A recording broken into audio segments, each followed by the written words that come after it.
Hi guys, it's Nikki.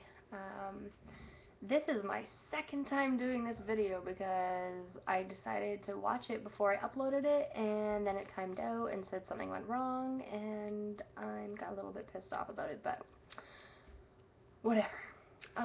So I'm home from the hospital, have been since Wednesday. It is now Monday. It's been exactly 1 week since my surgery.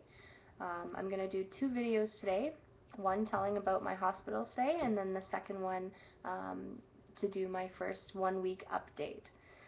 So let's do this video over again. My hospital stay. So I woke up like 4:30 last Monday morning, and we were on our way to the hospital by 6, got there by 7-ish. Had to be there by 8, but we were there a little early. So we sat in the waiting room for a little while, and then they finally called me in to be registered.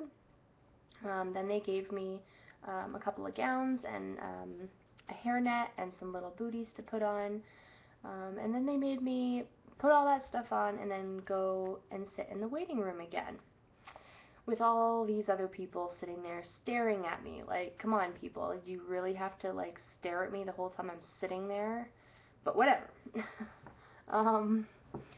So after I was sitting in the waiting room for a little while,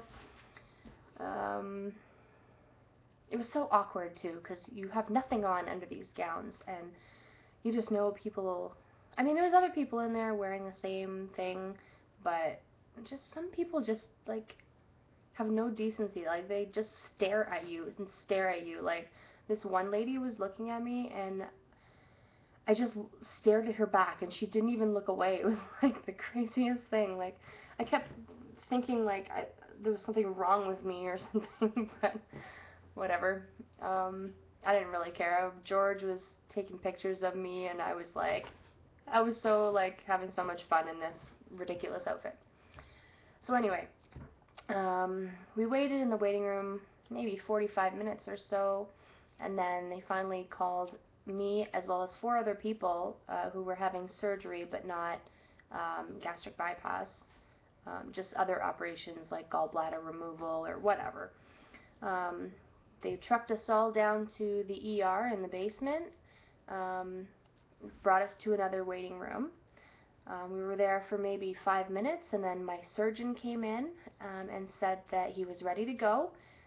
They just wanted to make sure I was who I was by looking at my arm, hospital bracelet, lining all that up with all the paperwork and everything. And then they walked me into the ER without my glasses or my contacts, so I couldn't really see anything. All I could tell was that there was a crap load of people in there. They led me over to the operating table. They sat me down, strapped me in. The operating table was very comfortable, which I was kind of surprised, because the last time I had surgery, when I had a jaw surgery done, it was a hard metal table. And when I woke up, I was in so much pain because you're like dead weight on that table for a couple of hours, right? But this, I could have slept in like the entire time I was at the hospital without even getting up. It was that comfortable. They put my IV in, and then they put the mask on and said, "We're going to put you to sleep now." And then before I knew it, I was waking up in recovery. So I was still alive. That's an exciting thing. The first thing I noticed, though, when I woke up was that I had some nausea. So I remember telling the nurse that I felt nauseous, and they gave me something for it. It worked right away, and I passed out again. And then before I knew it again, I was up in my room, and George was there, and he had that video camera, and he was taping me. So, and then I guess a couple of hours after that, I was in and out of sleep. My parents came to visit, but again, it was hard to remember who was there and who wasn't, because I was so like out of it. I didn't feel any pain. I was just tired mostly, which is understandable.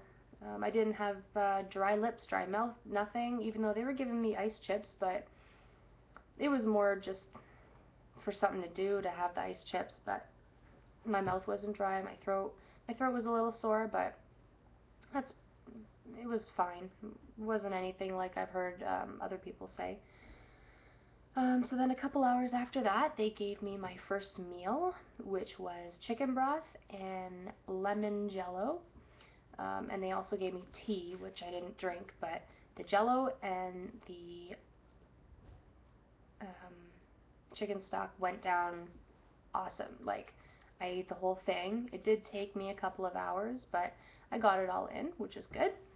Um, didn't have any issues with that. I was drinking water and eating the ice chips too, so I honestly didn't think I would be able to do that the first day, but I guess so. The next morning, that first night, I was sleeping pretty good.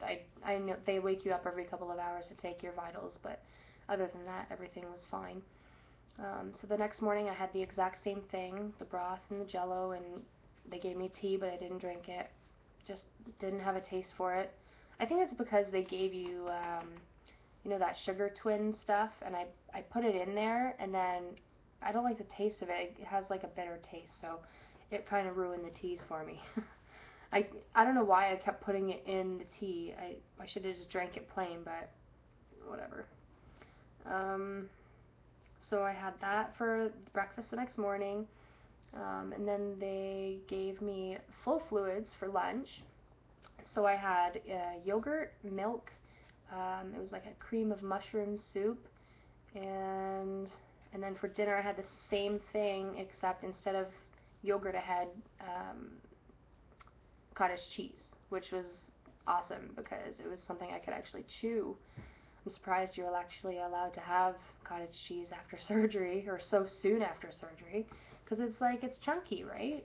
It's not even like they mush it up for you, they just give it to you with the big chunks in it. Whatever, I made sure I chewed very well before swallowing. That afternoon, also, the second day, they took my IV out, which meant that I wasn't getting any more morphine drip for pain. So they started giving me the Tylenol 3 crushed up in some applesauce, which was helping, but oh, it's disgusting. Ugh, I hate crushing pills.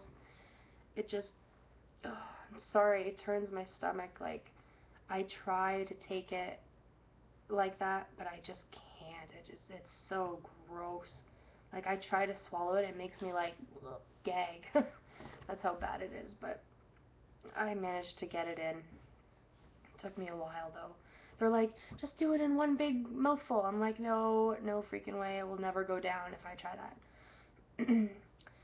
So the the last night I was there was, it was pretty tough because I had a lot of gas, and the gas, it started up here. I told you guys before, it was up here. By the last night, it was like really low, like in my lower belly area, and it just wouldn't come out no matter what I did.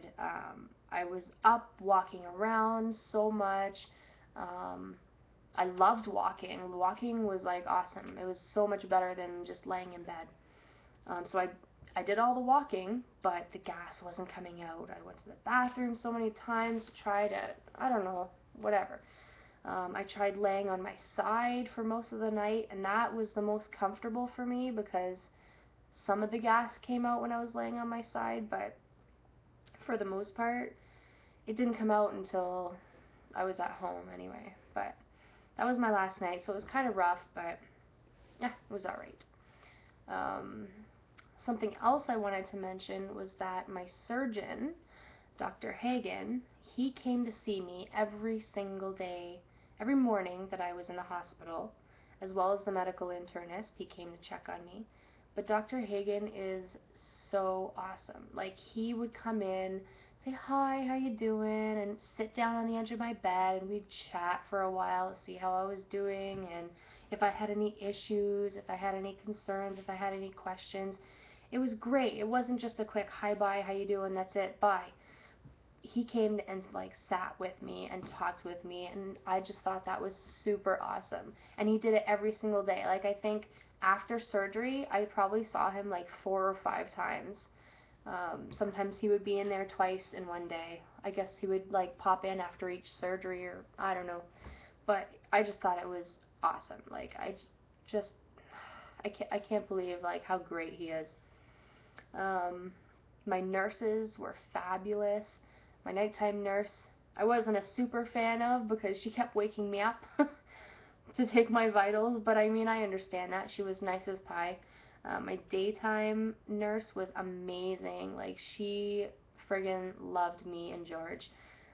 George bought her a rose the day I was discharged, and she just thought we were the greatest.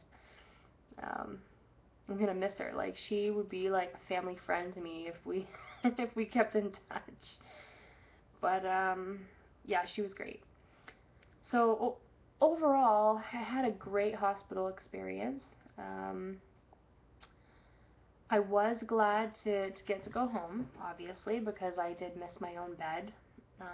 It was nice to be able to use the controls on the bed to move up or down or whatever to make me feel the most comfortable, especially with the way the gas was. But yeah, it was nice to finally leave. So the last day, it was time to be discharged. I was just waiting for George to come pick me up.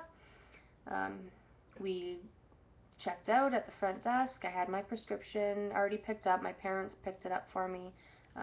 The hospital called it into my um, pharmacy, so it was all ready to go when I got home. The ride home was pretty good. I was sleeping for the most part because it was a lot to pack my bag, and then by the time I got out to the car, I was just so exhausted. So um, that's pretty much it. I'm getting close to 12 minutes here. I just wanted to have a shower when I got home and go to sleep. So that's pretty much it for the hospital stay. I will come on again in a minute to let you know about my 1 week update and what I've been doing this past few days. And we'll see you soon. Okay, see you guys. Bye.